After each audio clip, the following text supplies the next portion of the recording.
की बड़ी खबर आपको बता रहे हैं। बिहार के मधुबनी के एक मदरसे से गिरफ्तार हुआ आतंकी मौलाना ने कई सारे राज खोले हैं और कई और मदरसों से उसके लिंक्स भी सामने आए हैं। ऐसे में और भी मदरसों पर छापेमारी होने की कार्रवाई सामने आ सकती है और पता लग सकता है कि क्या कुछ संदिग्ध चीजें मदरसों के अंदर चल रही है या फिर नहीं। इसी पर और जानकारी के लिए मेरे साथ मौजूद है मेरे सहयोगी हर्ष भारद्वाज जी। सर, मधुबनी के मदरसा से जो गिरफ्तार हुआ था मौलाना, उसने कई सारे राज उगले हैं। बिल्कुल, देखिए, मौलाना की गिरफ्तारी के बाद लगातार ये पता लगाया जा रहा है कि कई और मदरसों से भी तो ऐसे है टीचर नहीं निकल रहे हैं जो कि ऐसे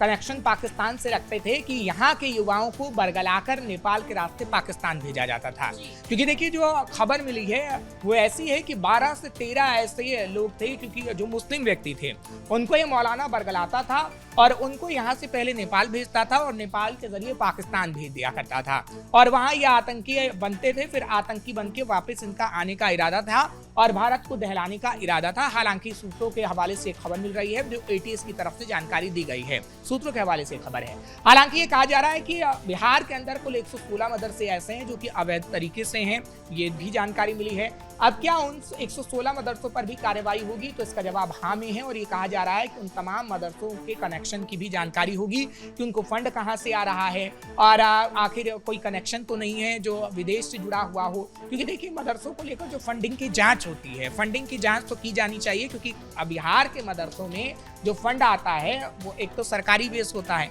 और एक जो बेस होता है वो अलग अलग देशों से भी फंड आता है। अब वो देश कौन से हैं? कहीं वो पाकिस्तान तो नहीं है, कहीं वो तुर्की तो नहीं है, कहीं वो बांग्लादेश तो नहीं है। क्योंकि देखिए, भारत के कई ऐसे दुश्मन बैठे हैं जो भारत को दहलाने की साजिश हमेशा से रचते हैं और बिहार के इन मौलाना को जिम्मा दिया गया था, खासतौर पर मधुबनी के इस मौलाना को, जिसको एटीएस ने गिरफ्तार किया है। हालांकि कुछ संदिग्ध चीजें भी पकड़ी गई हैं, क्योंकि देखिए, मौलाना उन्हीं लोगों को टारगेट करता था जिस परिवार में जिसके माता पिता नहीं थे, उस व्यक्ति को, क्योंकि 16, 17 या 18 या 19 साल का लड़का होता था, उसकी टारगेट करता था। क्योंकि देखिए, 18-19 साल के लड़के इसके पास आते थे। हालांकि इसके पास इसलिए आते थे ताकि कुछ अच्छा सीख पाएं, लेकिन ये उसे जिहाद की ट्रेनिंग देता था और कहीं ना कहीं बताता था कि कैसे पाकिस्तान के लिए आपको काम करना है, क्योंकि आपको जिहादी बनना है, आपको लोगों को मारना है। अब कहीं ना कहीं ये देखने की कोशिश हो रही है कि कहीं और भी मदरसों में ऐसे मौलाना तो नहीं पढ़ रहे हैं जो कि खाते भारत का है लेकिन काम पाकिस्तान के लिए करते हैं। सर, इससे पहले भी मिथिलांचल के दरभंगा के एक मस्जिद से एक और मौलाना को गिरफ्तार किया गया था और उसके साथ कुछ संदिग्ध चीजें भी मिली थी, जैसे कारतूस हो गए, बॉम्ब बनाने के सामान हो गए, ये सारी चीजें भी बरामद की गई थी। बिल्कुल, और ये कहा जा रहा है इसीलिए कई और मदरसों की जांच होगी। आपने ठीक कहा कि दरभंगा से कुछ ऐसी चीजें मिली थी जो कि सवालों के घेरे में आई थी कि आखिर कारतूस कहां से आया, ये पिस्टल आखिर कहां से आई, ये पिस्टल लाइसेंसी है या फिर नहीं है। तो पता लगा था ना तो उस पिस्टल का लाइसेंस है और ये कारतूस भी कहीं ना कहीं बॉर्डर पार से ही आया था, नेपाल के रास्ते। क्योंकि देखिए, बिहार से सटता हुआ नेपाल बॉर्डर है और नेपाल पहले यहाँ से जाया जाता है, उसके बाद पाकिस्तान जाया जाता है। क्योंकि देखिए,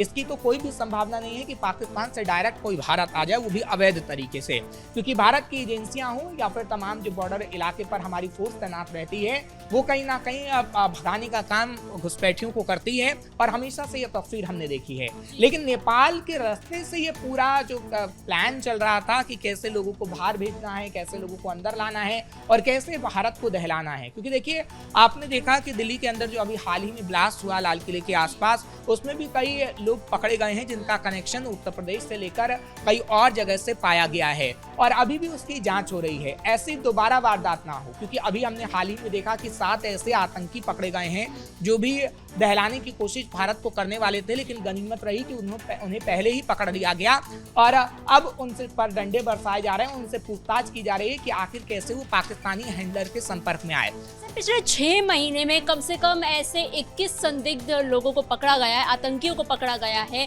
जो भारत में ही रहकर ऑनलाइन पाकिस्तान के हैंडलर के संपर्क में थे, उनके इशारों पर काम कर रहे थे और भारत में अलग अलग जगहों को दहलाने की कोशिश कर रहे थे। ऐसे में शहजाद भट्टी का नाम काफी ज्यादा सामने आया। क्या ये मौलाना भी शहजाद भट्टी के संपर्क में था? देखिए इसी के लिंक पता लगाने की कोशिश की जा रही है, क्योंकि अब तक जितने भी आतंकी पकड़े हैं जो कहीं ना कहीं या तो नेपाल बॉर्डर के जरिए पूरा खेल खेल रहे थे या फिर पाकिस्तानी हैंडलर के संपर्क में थे, क्योंकि ये जो बदमाश शहजाद भट्टी जो पाकिस्तान का बदमाश था वो फिर आतंकवादी बन गया और लोगों को वो आतंक से जोड़ने का काम कर रहा है। खासतौर पर शहजाद भट्टी को लेकर ये कहा जाता है कि वो केरल के लोगों को टारगेट करता है, वो उत्तर प्रदेश के लोगों को टारगेट करता है, वो खासतौर पर उन ग्रामीण इलाके के लोगों को टारगेट करता है और सोशल मीडिया से कनेक्टिविटी ज़्यादा बढ़ाई जाती है और उन्हें बताया जाता है कि किस तरीके से आपको जिहाद करना है, किस तरीके से आपको कहीं ना कहीं अपने धर्म के लिए लड़ना है। क्योंकि देखिए कोई भी धर्म हो, चाहे वो मुस्लिम धर्म हो, हिंदू धर्म हो, कोई धर्म ये नहीं सिखाता कि आप दूसरों को मार दो, लेकिन बरगलाने का काम ये लोग करते हैं कि किस तरीके से हम इन मौलानाओं को चुने। क्योंकि देखिए अगर 18-19 साल का कोई भी व्यक्ति होगा, कोई भी लड़का होगा, तो उसको बरगलाएगा कौन? वही मौलाना पाठ पढ़ाएगा कि देखिए आपके धर्म में तो ये बातें लिखी हैं, आप उसे कर नहीं रहे, और वो धर्म में बातें लिखी भी नहीं होंगी लेकिन वो उसको उल जलूल समझाएगा। और ऐसे कई वारदातें हमने भारत के अंदर देखी है, कई राज्यों से सामने आ चुकी हैं कि कैसे बरगलाया जाता है, कैसे बताया जाता है कि आपको मारना है, ये बताया जाता है कि हिंदू काफिर है, आपको कहीं ना कहीं उसको टारगेट करना है। तो ऐसे मौलानाओं की धरपकड़ पहले सरकार कर रही है, क्योंकि आतंकी जब कबूल कर रहा है कि हाँ वो पाकिस्तानी हैंडलर्स के संपर्क में था, क्योंकि अभी जो 7 आतंकी पकड़े गए हैं उसमें जो आपने शहजाद भट्टी का नाम दिया है, उन्होंने कबूल किया है कि किस तरीके से वो शहजाद भट्टी के संपर्क में आए। हालांकि एक व्यक्ति था शहजाद भट्टी के वो संपर्क में था और उसी ने इन 7 को जोड़ने का काम कर दिया कि किस तरीके से आप देखिएगा कि एक व्यक्ति ऐसी कनेक्टिविटी बनाता है कि पूरे भारत में ऐसे लोग फैल जाते हैं जो आतंकी गतिविधियों को अंजाम देने की कोशिश करते हैं। लेकिन देखिए बिहार में अब सम्राट सरकार है और सम्राट सरकार इस पे तगड़ा एक्शन ले रही है। एटीएस की अगर बात करें तो एटीएस ऐसे संदिग्ध जगहों पर तलाशी अभियान चला रही है। अभी खास तौर पर क्या हो रहा है, क्योंकि आज शाम तक ये कहा जा रहा है अभी एटीएस की टीम छापेमार कार्रवाई करेगी उस बॉर्डर इलाके पर जो नेपाल से हम लगते हैं, क्योंकि पिछले दिनों आपने देखा था कि बिहार के अंदर ही जो नेपाल से सटे वाले इलाके थे वहां पे उन मदरसों पर बुलडोजर चला था, जहां पर मदरसों में जिहाद की ट्रेनिंग दी जा रही थी जब सम्राट चौधरी ने सीएम पद की शपथ ली थी। और अब एक बार फिर से जब इस कनेक्शन की बात सामने आई है तो ये कहा जा रहा है कि उसी मदरसे में पूछताछ की जाएगी जो बॉर्डर इलाके के आसपास है, क्योंकि कुछ मदरसों को तोड़ दिया गया था लेकिन अभी कुछ मदरसे बाकी हैं और उन मदरसों से जो फंडिंग आती है वो भी दुश्मन देश से ही आती है, ऐसा कहा जा रहा है। लेकिन ये जांच से साबित होगा, जब तक इसकी जांच नहीं हो पाती है जब तक कुछ भी नहीं कहा जा सकता है। लेकिन इतना जरूर है ये जो मौलाना मधुबनी का पकड़ा गया है अब ये गहरे राज उगल रहा है और आप देखिएगा कि बिहार के अंदर 1 नहीं 2 नहीं ऐसे कई मौलाना पाए जाएंगे जो कहीं ना कहीं भारत के खिलाफ गतिविधियों को अंजाम देने की कोशिश कर रहे हैं। सर ऐसे में एक सवाल ये भी उठता है कि क्योंकि ये मौलाना काफी इसके लिंक बढ़े हुए थे, दूसरे राज्यों तक भी बढ़े हुए थे और नेपाल तक भी आप कह रहे हैं कि बढ़े हुए थे, ऐसे में बिहार एटीएस या बाकी भी राज्य जो मिले हुए हैं इसमें और एटीएस क्या कुछ एक्शन कर सकती है? क्योंकि जो युवा है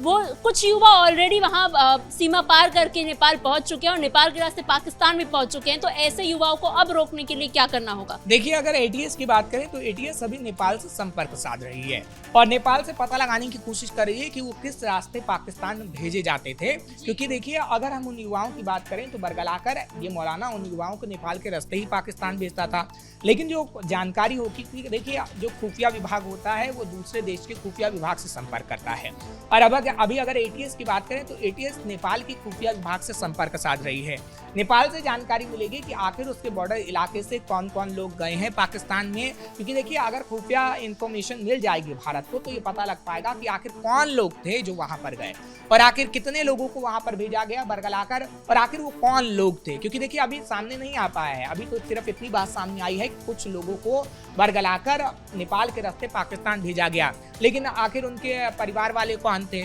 उनसे भी पूछताछ की जाएगी जो कि वहां से कौन सा व्यक्ति निकला है नहीं निकला है। क्योंकि इस मौलाना ने जब राज उगले तो कहीं ना कहीं अभी कई और कड़ियां जुड़नी भी बाकी है, क्योंकि देखिए कड़ियां तो इसमें ऐसे जुड़ेंगी क्योंकि उन परिवारों से भी पूछताछ की जाएगी कि आखिर कैसे उस व्यक्ति का जो संपर्क था वो मौलाना के पास गया, क्योंकि दरभंगा नहीं, मधुबनी नहीं, अब बिहार के कई ऐसे इलाकों में जो मुस्लिम लोग रहते हैं, खासतौर पर सीमांचल से भी खबरें आ रही हैं कि सीमांचल में कुछ मुस्लिम लोग रहते हैं, उनसे भी इसने संपर्क साधा और उनके बच्चों को भी बरगलाने की कोशिश की कि किस तरीके से वो इन बच्चों को जिहादी ट्रेनिंग दे और फिर नेपाल के रास्ते पाकिस्तान भेज दे।